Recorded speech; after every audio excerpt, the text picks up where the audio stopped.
Hello,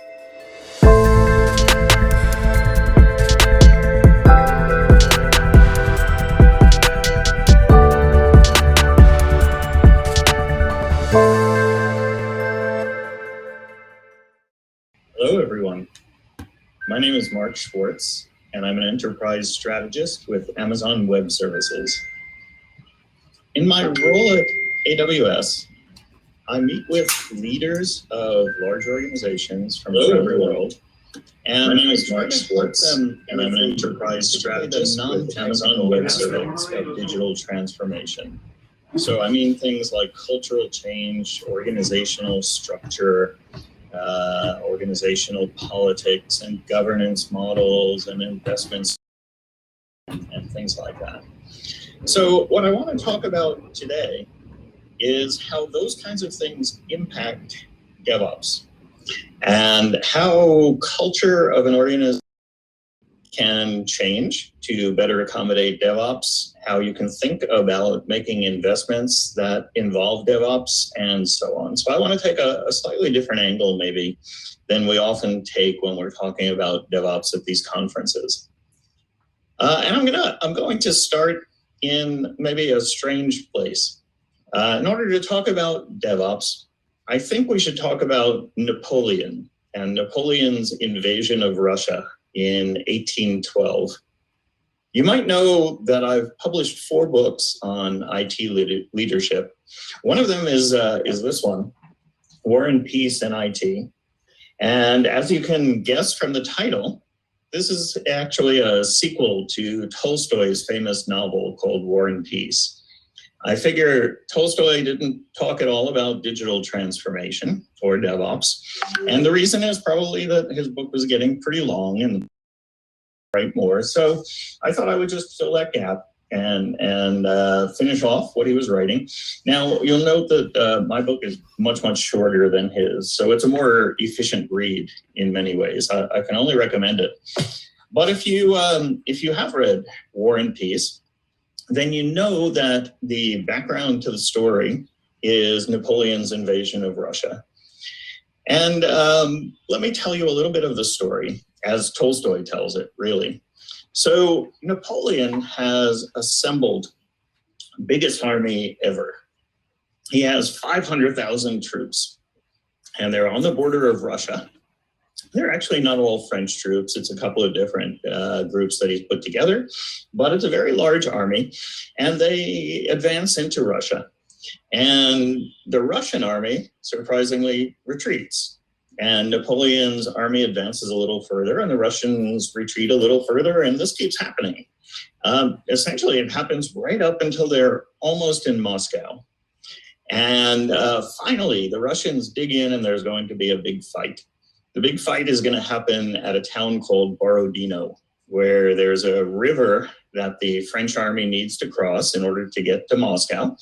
And the Russians are going to defend there and try to prevent the French from crossing the river. So, and by the way, this is about DevOps, I promise. What happens is a little strange in the prelude to the battle. The French decide to attack, and they wind up winning a fort that's outside of the town of Borodino. The fort is called Shevardino, and it's about a mile away from Borodino. And it was just an unexpected bonus, really. But the result of this is that the French army is now going to be coming from Shevardino rather than coming along the road where everybody thought they were going to come. So the direction of the attack has changed. And neither side, neither Napoleon's army nor the Russian army, are agile enough to take advantage of this new information. They're both planning for the battle just as if it was going to happen the way originally planned, with the French army coming along the road. So that's the first peculiar thing. And it has a result, which is that the day before the battle, Napoleon is riding on his horse around the battlefield with his generals, and he's giving them their dispositions. He's saying, you put your troops here, you put your troops here, and you do this, and you do this. When the battle starts, the generals just completely ignore everything Napoleon said because it doesn't make sense anymore. During the battle, this is really the part that I want to tell you about. During the battle, Napoleon is commanding his troops. He is commanding from Shevardino, which, as I said, is about a mile away. He's on the top of a hill, and he can't really see what's happening in the battle, partly because of the distance and because of the gullies that are in between, and because the battlefield is filled with dust and smoke and, it's chaotic. He can't tell what's happening. Yet he's commanding the army. How does he do it? Well, messengers come from the battlefield to Napoleon. They describe what's happening. Napoleon makes a decision. He tells the messenger rides back to the battle and conveys Napoleon's instructions. So there's one funny scene in Tolstoy's novel where the messenger comes to Napoleon and says, "We've taken the bridge over the river. Do you want the troops to cross?" And Napoleon says, "Yes, have them cross and I'll meet them on the other side." And the messenger gallops back, but no one pays attention because, number one, the Russians have retaken the bridge. Number two, they retook the bridge pretty much when the messenger left to go tell Napoleon. So it's, way out of date, Napoleon's message. And number three, the Russians have actually burned the bridge. There is no bridge anymore. So once again, the army ignores Napoleon's orders. And this happens all day during the battle. Napoleon keeps giving orders that don't make any sense to anyone. And of course, they just go and do what they think is the right thing to do. All right, let's think about that story for a minute and why I think it relates to digital transformation and what companies are trying to do today. We are in an environment of fast change. Napoleon was also in an environment of fast change. On the battlefield, things were happening, bridges were being captured, battles were going on. Napoleon's problem, and the reason why he can't respond effectively, why he can't command effectively, is that his lead time for making and implementing a decision is really long, while the lead time for change on the battlefield is really short. And what I mean is, the lead time for Napoleon to make a decision, I'm going to say that's the time from when something happens on the battlefield that he has to respond to, and the time when his orders make it back to the troops so they can respond. That time involves the messenger galloping to Napoleon, Napoleon thinking, making a decision, telling the messenger galloping back. All of that adds up to a long lead time. On the other hand, on the battlefield, the lead time for things changing in a material way is very short. Bridges are taken, when you put those two things together, you have a mismatch. Napoleon can't effectively command the troops when there's that difference in lead times. And so we see it illustrated in that story of the bridge. Now, companies today find that they are in an environment of fast change happening with a short lead time. The change, there are so many things, right? Could be new actions by their competitors. It could be changing consumer preferences, which can change as fast as a tweet goes out. Changing technologies, changing political regulations, geopolitics, trade wars, pandemics, so much is changing in the environment around us. But most companies have set themselves up to have a long lead time for changing anything that has to do with technology in their organizations. What do I mean? Well, what is that lead time in a company? Here, again, I'm going to be careful what I define as the lead time. This is the lead time from when something changes in the business environment to when the company effectively has responded to that change. So that's a fairly complex and maybe long lead time to begin with. It's all the way from concept to cash, from change to response, however you want to think about it. What does that lead time consist of? Well, to give you a nice exaggerated extreme answer, I'd like to tell you about the lead time that I had to deal with in the last organization that I worked in. So before I joined AWS, I was the CIO of U.S. Citizenship and Immigration Services in the Department of Homeland Security. So this was the government, and government is very extreme. But to break down what had to happen between those 2 points, I would say the first thing we would do when we had a new mission need, you could say business need, for us it was a mission need. When we had a new need, the first thing we did was wait until we had enough needs that we could put them all together and call it a project or a program. So that took a little bit of time, right? And then we would document the program and build a business case. And then we would put it through a governance process to assess the business case and make a decision about whether to invest. And then we would put together a requirements document with all of the requirements that would be in the project and get it signed off by, however many important people. And then we would start to negotiate contracts and procurements and get some professional services and whatever. And make a project plan, all of those things, right?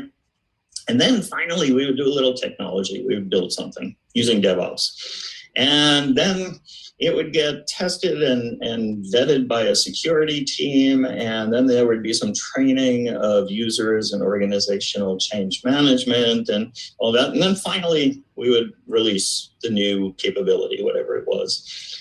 So in the government, this lead time could be 5 years, 10 years, okay, government is extreme. Most companies are not that bad, but almost every organization replicates what I just said on some scale. There is always grouping things into an initiative, governance to try to fund the initiative, generally some amount of collecting requirements and deciding whether they're the right ones, and then finally doing a little bit of DevOps or something. So DevOps is really powerful for getting to value quickly and getting results out that are responsive to that organizational need. But DevOps is usually embedded in an organizational process that is not so great at getting things out quickly and delivering value quickly. And that lack of fit is a critical one for most. And so that's really what I want to talk about today. Now, why do we have this long lead time? Generally, the real culprit, I think, in the middle of all of this is that fixed set of requirements. DevOps is a wonderful, agile way of practicing IT that lets us consider requirements to be fluid. We can change requirements at any time. I don't mean just for the hell of it. I mean, the business can reprioritize the requirements. We could make decisions from what we've learned on whether we want to continue with the original requirements, whatever. Really, in a way, you don't need requirements at all, which I'll talk about again in a minute. But generally, to decide whether to fund an initiative, we think it's necessary to have some requirements that are going to be the basis for deciding whether there's business value for the project, right? And I haven't seen many organizations that get around that. The business case has to be based on some set of requirements that you're going to build, which means to some extent you're fixing the requirements in front. And the reason why this affects that lead time is not just that you have to collect the requirements and have everybody agree on them. It's that when you assemble a lot of requirements, it turns into a big investment, and big investments are risky. And risky means you have a lot of process and ceremony to make decisions about them. You need a lot of vetting, you need to document things, get a lot of approvals. It's the fact that you're working against a large set of requirements that makes a project or a program. That fact is what causes this lead time to be really long. So our challenge then, if you think about it, how we're going to squeeze that lead time down, well, what we're going to have to do is find some way to reduce the scope or reduce the size of what we're going to do, thereby reducing the risk of it, thereby reducing how heavyweight the process needs to be, the governance process, right? So that was our theory at U.S. Citizenship and Immigration Services, where we implemented a good DevOps practice. We moved to the cloud. We had done everything technically that we could do to make things go faster, but we were still in this world where we had oversight, government oversight, steering committees, oversight bodies that were going to orient everything around these large fixed sets of requirements and business cases. All right, let's think about what the true risks of a project are. Let me take us in that direction for a moment, because I think generally organizations have been mistaken about what the risks of the project are.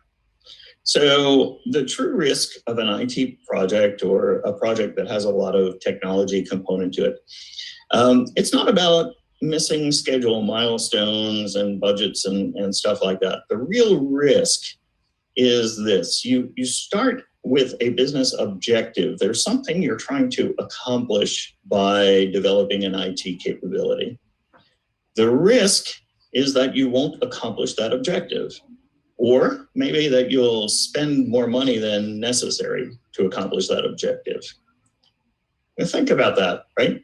It's the business objective that matters to the business. It's not, shall statements and stuff like that. It's not the details of any requirements. It's a business objective that they're trying to accomplish, which might be something like release a new product, thereby getting a certain amount of revenue. Or it might be reduce costs of transporting paper from one place to another as you evaluate application forms, or that was ours. There's a business objective, and the real risk is that you'll do a whole bunch of IT and a bunch of other expensive work, and in the end, you won't have reduced those costs or gotten that new revenue stream or whatever it is, right? That's the risk that we really want to mitigate as we're going through one of these long lead time processes, which I'm hoping we're going to shorten. Where does the risk come from? What makes that risk worse? The answer is writing requirements. And what I mean is, when you write requirements, you're taking that business objective and you're translating it into things the technologists are going to build. That translation inserts a risk. The risk is that set of requirements might not actually result in the business objective you want. So in other words, your business objective is to reduce the amount of paper moving around the country, paper application forms. Again, that was our situation. So you write a bunch of requirements, and now you've introduced the risk that the requirements you just wrote won't actually reduce the amount of paper moving around the country, even though you think it will. See what I mean? So writing requirements adds to the risk. That is the biggest risk that you want to mitigate. I know this seems strange to say, but I'll explain where it's going to take us in a couple of minutes. So what you don't want to happen is an IT project that's completed perfectly, exactly, whatever the requirements were, they were met exactly, yet the result isn't what you expected, because then you've just wasted all of your money. So that is a big part of the risk of a project.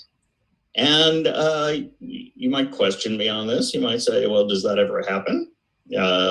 I don't know. Have any of you ever seen a project where the delivered capabilities didn't actually accomplish what they were supposed to accomplish? Yeah, I think so. It's certainly happened a lot in my experience. At USCIS, when I was CIO, we had a beautiful example of this. We were primarily paper-based, and when we received an application, somebody who worked for the agency had to adjudicate it. They had to review the application and decide whether to grant the person a green card or citizenship or whatever it was. And we wanted to save time on that. We wanted to make it easier and faster for those adjudicators to review the application and make a decision. That was the objective, really, of the project. And we thought, well, if we make it electronic instead of paper, then we can speed them up and they'll be able to make these decisions faster. And so we did a lot of user research, or our contractor did, and they developed user personas and they mocked up screens and stuff like that. And then we built what they mocked up and we released it into production. And unfortunately, we noticed that before we did this, it took about 15 minutes each time they adjudicated an application, 15 minutes on the average. Now, using our new system that was all electronic, it was taking them 1 hour and 15 minutes. We had multiplied the time it took by 5. Why did that happen? We had done all the research, we carefully built everything to requirements. The answer is it happens. It happens because we weren't getting feedback and constant validation of what we were doing. We were just building to requirements. And instead of focusing on the objective, which was speeding up, we focused on completing the things that were in the requirements document, essentially.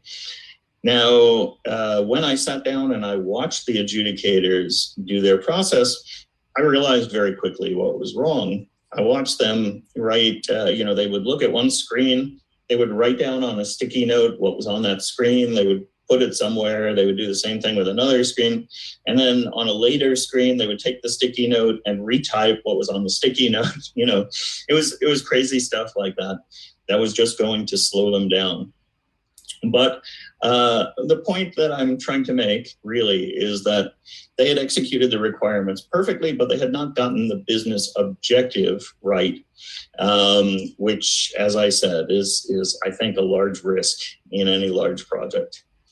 So the typical way of governing, a long process that I mentioned before, doesn't do a good job of mitigating the risk. It actually makes it worse. So we started thinking about how we can reorganize governance to make it faster and to make it successful at managing what the real risks were. So a few principles occurred to us. First of all, the whole point of an IT project is to accomplish the business result. Secondly, we want to do that as cheaply as possible, of course, with high quality.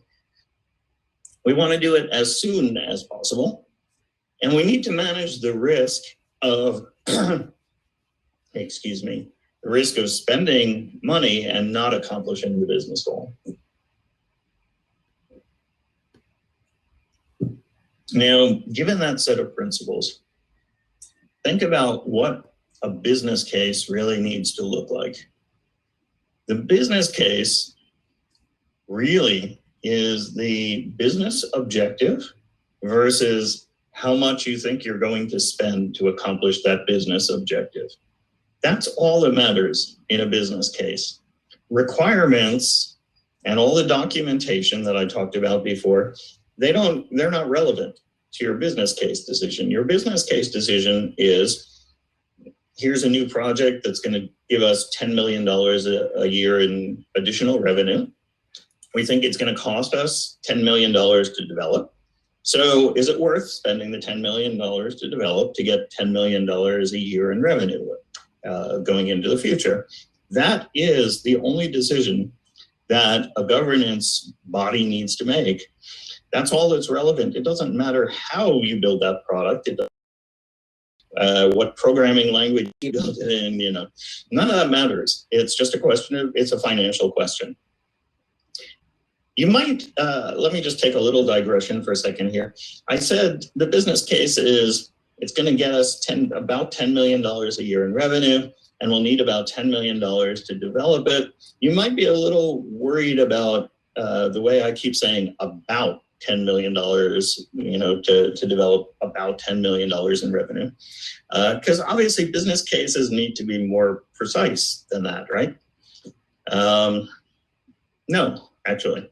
The problem is any business case that's more precise than that is what we might call a lie.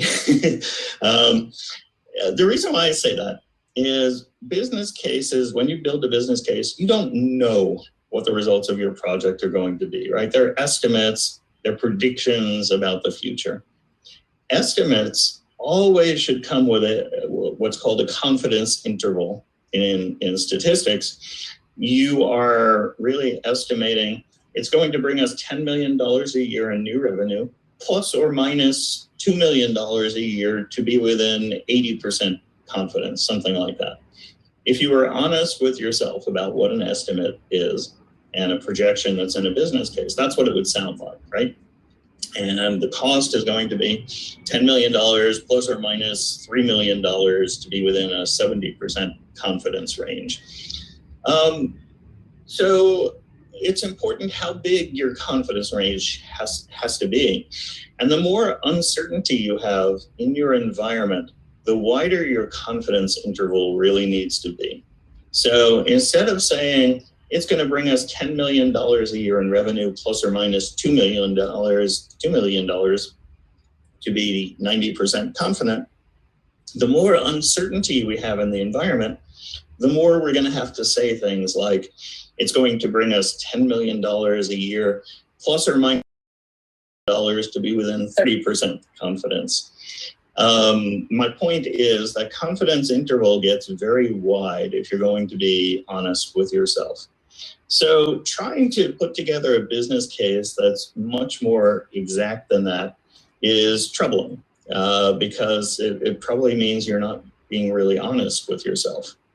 So how can you make good decisions? How can you fund a project where it's approximately $10 million a year and it's going to cost approximately $10 million to spend? How can you make good decisions when that's all you're given? Well, the great thing is that techniques like DevOps, the cloud, and so on, they let us mitigate any risk that's involved in that imprecision. The way we do it is in DevOps, we deliver results constantly. We have finished work. We can assess how much value we're getting from that finished work, and we can keep doing that iteratively as an investment proceeds. So what we can do is stage our funding. We don't have to decide to commit the entire $10 million up front. We can commit a small amount of money, use DevOps to get results out to production quickly, assess their value, and then decide whether we want to invest the next chunk of money. So the risk of the imprecision in our estimates is mitigated by the fact that we can at any moment decide whether to continue, whether to make changes in the project, whether to remove some requirements from the scope, all of those things. So it's not so necessary, now that we have DevOps, it's not so necessary to pretend that our business cases are exact, which I say was always a pretense, but more and more now. So let me add one more principle to the principles I listed before. I will also say that we should set up our governance process so that we can constantly check on how the project is going and only commit more money as we see the results. So if you put all those principles together, there are different ways you can set up your governance process. I'm going to tell you a little bit about how we did it at USCIS, but really it's that set of principles that matters, and you can implement those principles in a lot of different ways, I'm sure. I'll just tell you the one that we thought of and how it worked, because by now you might be thinking this is all crazy, you can't practically do any of these things. So we started, and I recommend you do this, you start with a big fail, because then there's a lot of urgency behind fixing it. And everyone knows the way you've been doing it before wasn't working very well. So we had one of those. And we had a project where for 4 years, our team had been working on it. What they've been working on, though, is writing a lot of documents about it. They've been doing a lot of planning and collecting requirements and stuff. In fact, they had paper that was stacked up about this high. And that was all they had done for 4 years.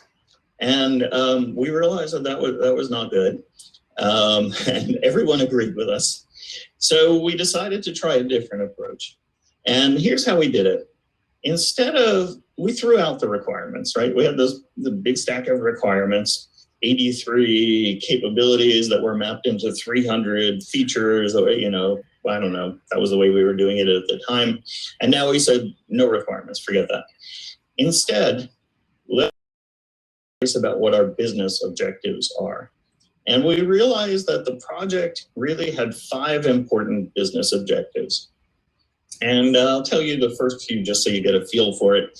One of them was there's an automated system that can do the adjudication, and it works in 98.6% of the cases.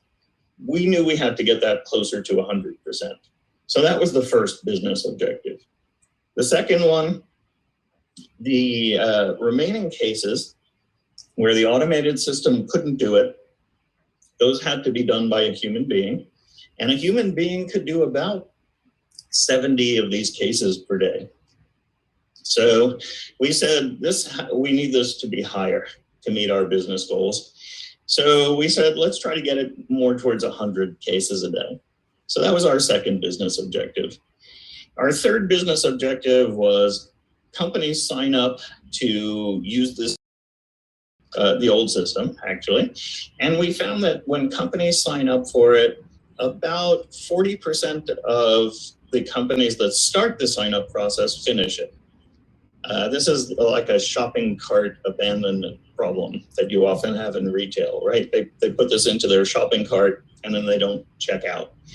So 40% is not so good. We wanted that to be a much higher number. So those were 3 of the 5 goals. And we took each of these business goals and we estimated how much it was going to cost us to solve each of those things, even without having detailed requirements. Again, it didn't have to be a precise estimate. And we worked with the overseers and said, is it worth the money? If we can solve this problem for this much money, is that good? If we can meet this objective, investment, is that good? And they said, yeah, okay, that would be good. We then took each of the goals and we gave it to a DevOps team. And in fact, it was sort of an augmented DevOps team. I added business operational people to each of my DevOps teams. So the DevOps team is very cross-functional, and they also included business expertise. And I just gave the goal directly to the team rather than giving requirements to the team. I said, team, your job is to make 70 cases per day go up to closer to 100. That's it.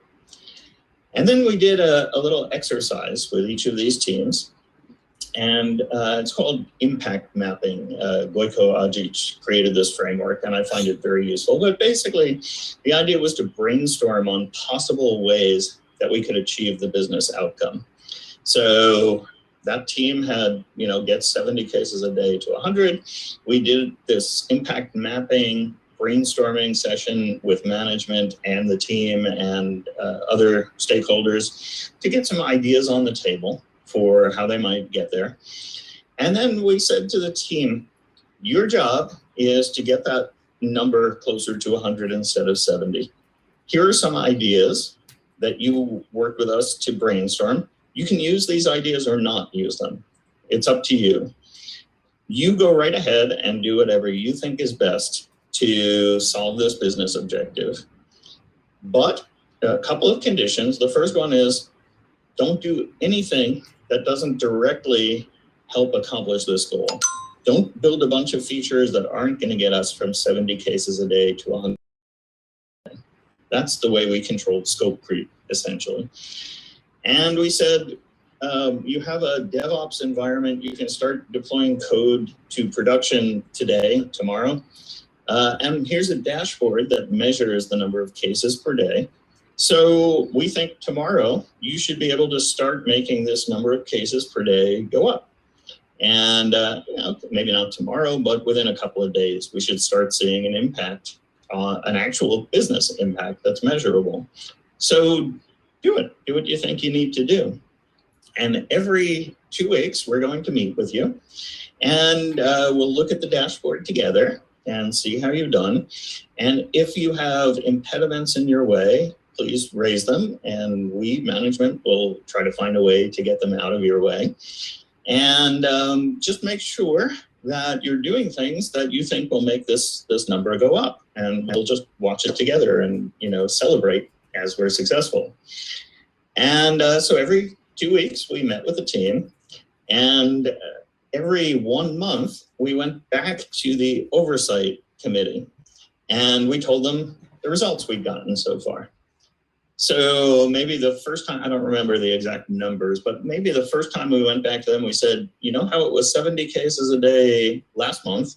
Now it's 75 cases a day.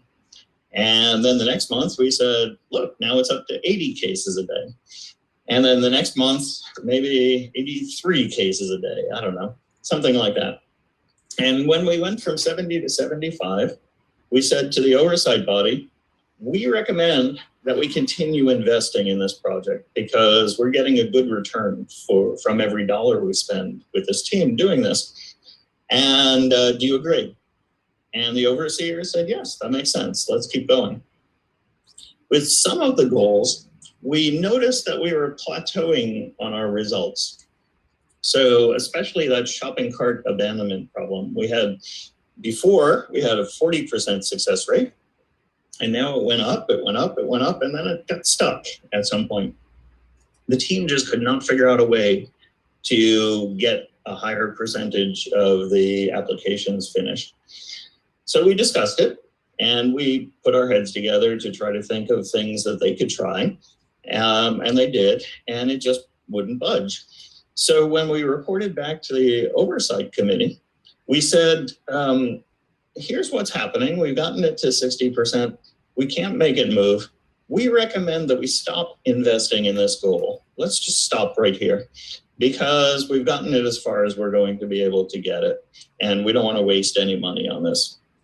This blew them away. This really surprised the overseers. They said, we've never heard of a project giving back money that we've allocated. But we said, let's allocate the money to something going to get us a better return. So let me summarize what we'd accomplished by doing this. Coming back to Napoleon and his problem on the hill.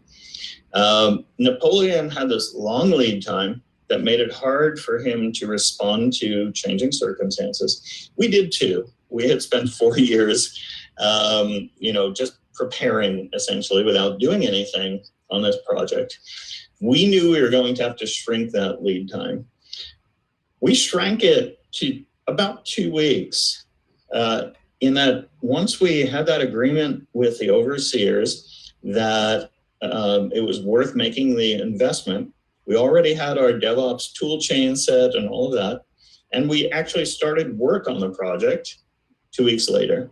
And when I say started work, this was DevOps. We were deploying to production that day, 2 weeks later. I'm exaggerating a little bit. It actually took us 6 weeks. It took us 2 weeks to be ready to go. It took a few more weeks to solve a security issue that we wanted to solve. But in 6 weeks, we started grinding out changes to production about 3 times a day. And we were measuring and monitoring our results as we went. So this project that had spent 4 years doing nothing now turned into something that was generating results in 6 weeks, and then more and more and more results. And in the end, it took about 2.5 years. It was originally projected for 4 years, and it returned some of the money that it didn't actually need. But notably, we did all of this with a lot of control and very low risk. The governance body felt very comfortable that they had control of the project because We constantly checked with them to make sure they wanted to proceed, and we gave them the relevant information that they needed in order to decide whether to proceed. So we wound up with something that mitigated as much risk as this long old. In fact, it mitigated even more risk and the organization happy and satisfied with its governance controls. And it started generating value immediately that was responsive to the things we were seeing in our environment that required that we make these changes. So again, this is just one example of how you can do this. But the principle, I think, is the same, regardless of how you implement it. Use DevOps as a way to change the entire culture and the entire process that goes from mission need or business need to result, because ultimately that's what you have to manage in order to be able to succeed in a digital environment where things are changing very quickly. So thank you all for listening. I hope that's useful.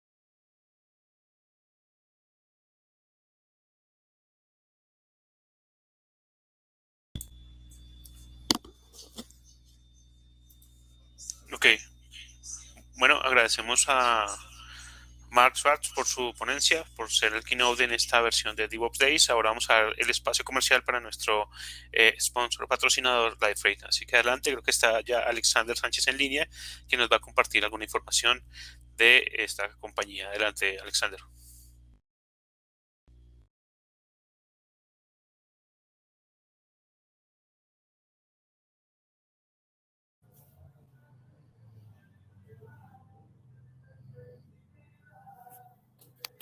Hola, hola.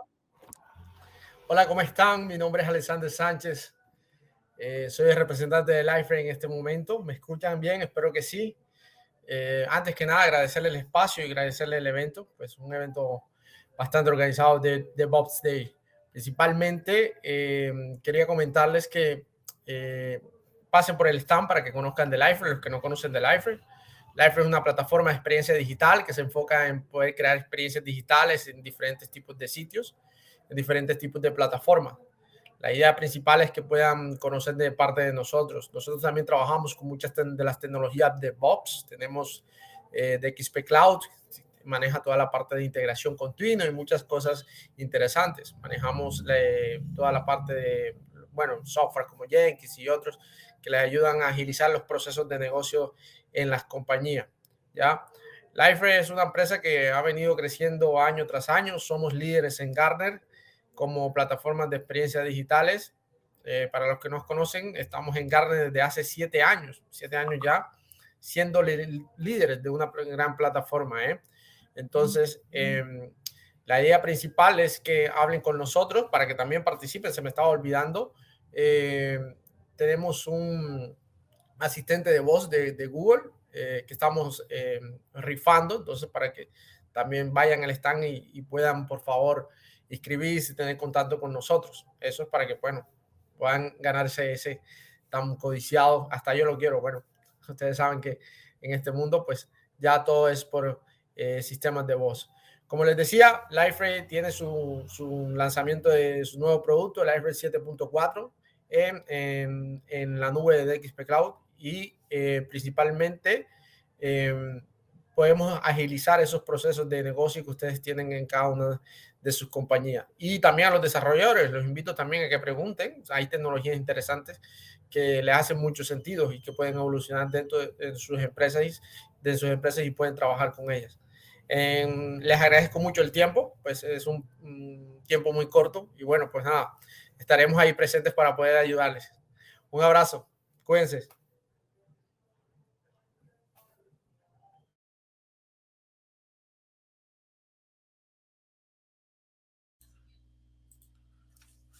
Bueno, continuamos con nuestras presentaciones. Vamos a dar ahora paso nuevamente a Jonathan Hill, ingeniero de DevOps. Como lo había dicho anteriormente, había tenido algunos problemas técnicos, pero creo que ya estamos listos con él para que tome el stage. Así que adelante, Jonathan. El stage es todo tuyo. Vamos a ver si Jonathan esta vez sí puede subir al stage. Estuvo resolviendo algunos temas, pero vamos a darle unos segundos.